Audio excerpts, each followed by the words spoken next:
33 million copies. Physical singles. Pressed, shipped, and bought. One song, one decade. And it's probably not the one you're thinking of. Grunge from Seattle, gangster rap from Compton, teen pop from Sweden. The decade was loud, contradictory, and impossible to summarize. But the charts don't lie. These are the 10 best-selling songs of the 1990s, and by the end, you'll notice something they all have in common that has nothing to do with genre or the artists who made them. Number 10, Candle in the Wind, 1997, by Elton John. The original version of this song is 24 years old when Diana dies. Elton John wrote it in 1973 as a tribute to Marilyn Monroe. He has performed it hundreds of times. It belongs to a different era, a different woman, a different kind of grief. And your footsteps will always fall here. Then, on September 6, 1997, he walks into Westminster Abbey and performs a version he has never rehearsed.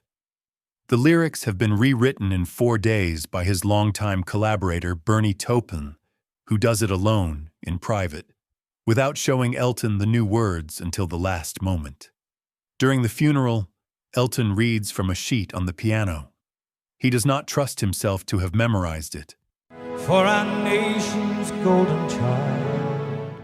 What followed was the fastest-selling single in the history of recorded music. 33 million copies, a number that still has not been surpassed.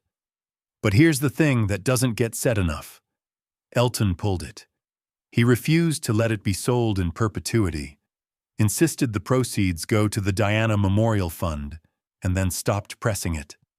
He turned the most commercially successful recording of the decade into something you could only own if you were there when it happened.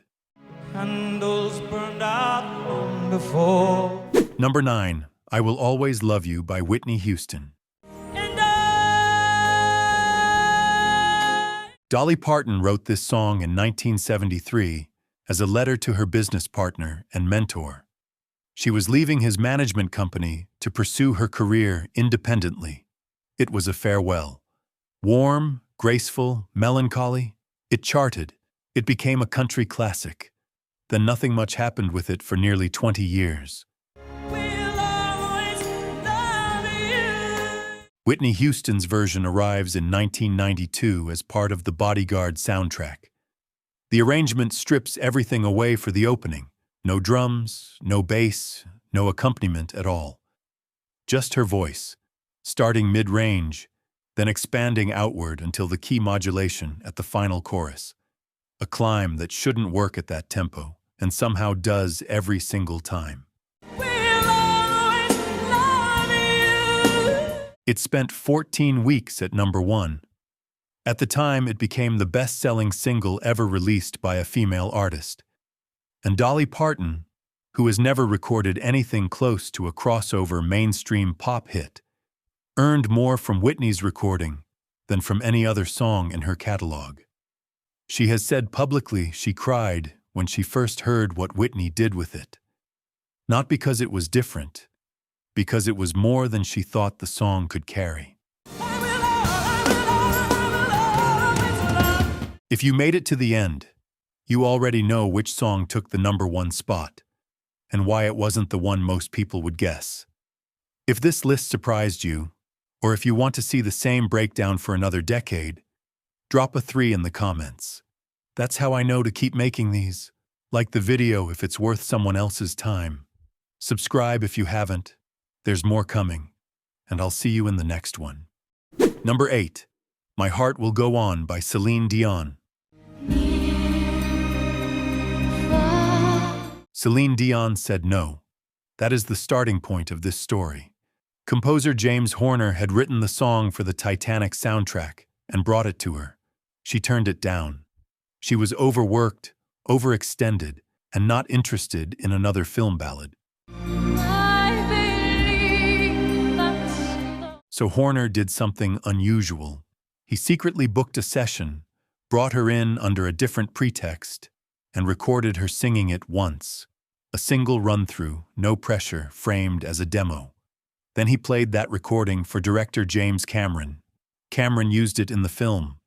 You open the door. That one take, the one she didn't intend to keep, became the audio identity of one of the highest-grossing films in history. 15 million copies. Ubiquitous in a way that she has spoken about with undisguised exhaustion in interviews since.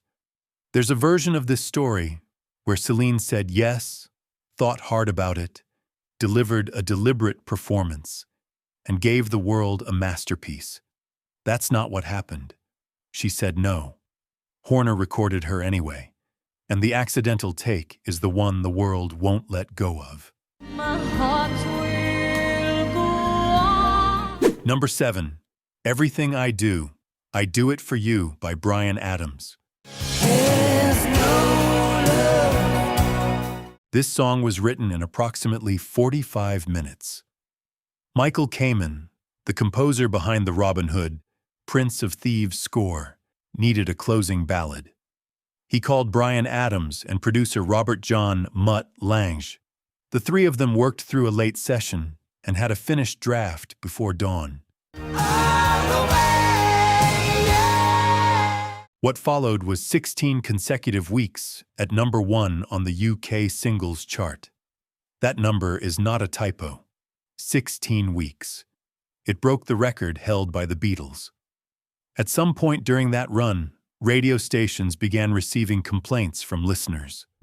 Not about the song being bad, but about it being played too often. Some stations voluntarily reduced airplay in response to the volume of calls.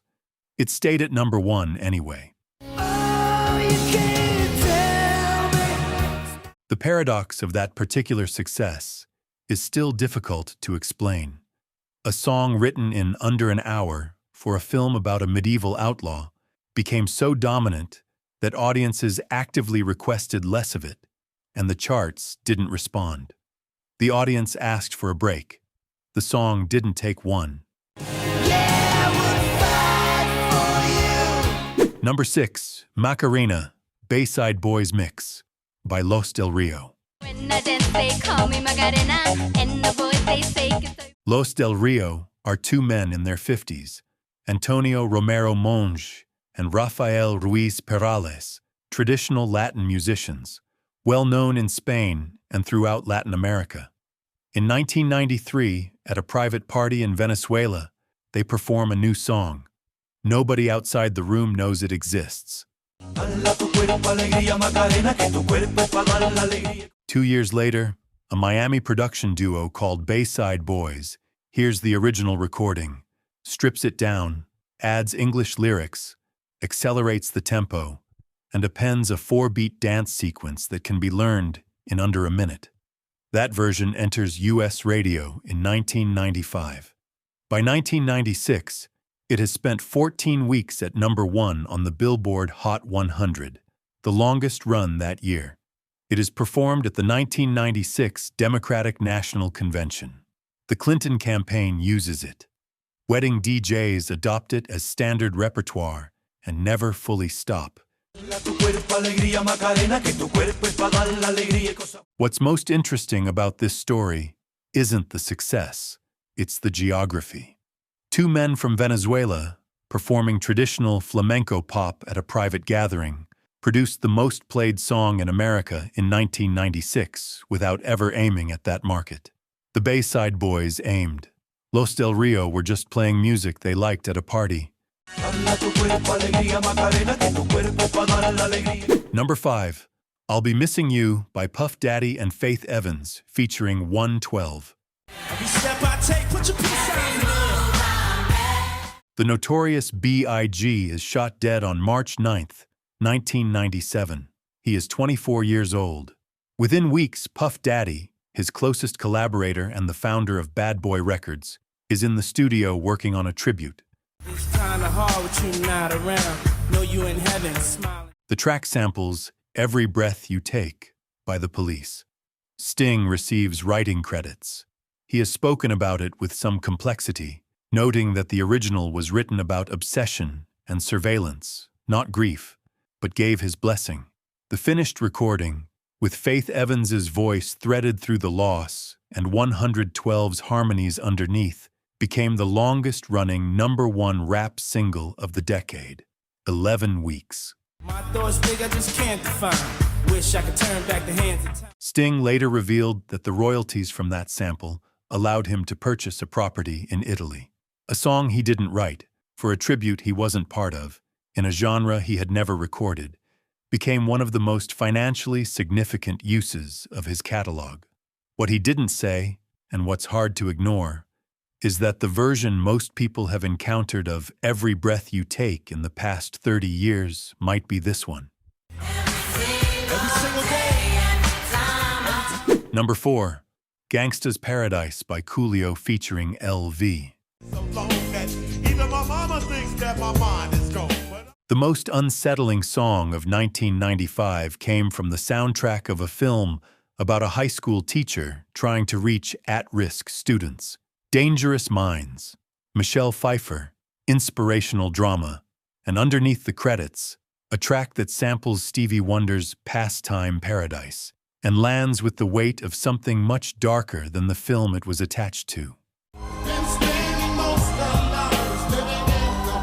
Stevie Wonder was not initially pleased with the sample.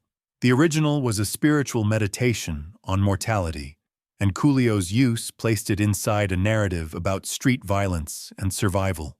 Wonder eventually approved, but the tension between the sample's origin and the song's content gives the track an uncomfortable gravity that most film tie-ins don't have. It hit #1 in 13 countries and won the Grammy for Best Rap Solo Performance. Then Weird Al Yankovic recorded a parody without asking. Coolio was furious. He considered it disrespectful, a violation of the grief embedded in the song. Yankovic claimed he had assumed permission, as most artists had given it blanket for previous parodies. The feud lasted years. Coolio died in 2022, and Yankovic expressed regret that it had ended that way. The song outlived the argument. The argument never quite ended. Number 3, Believe by Cher.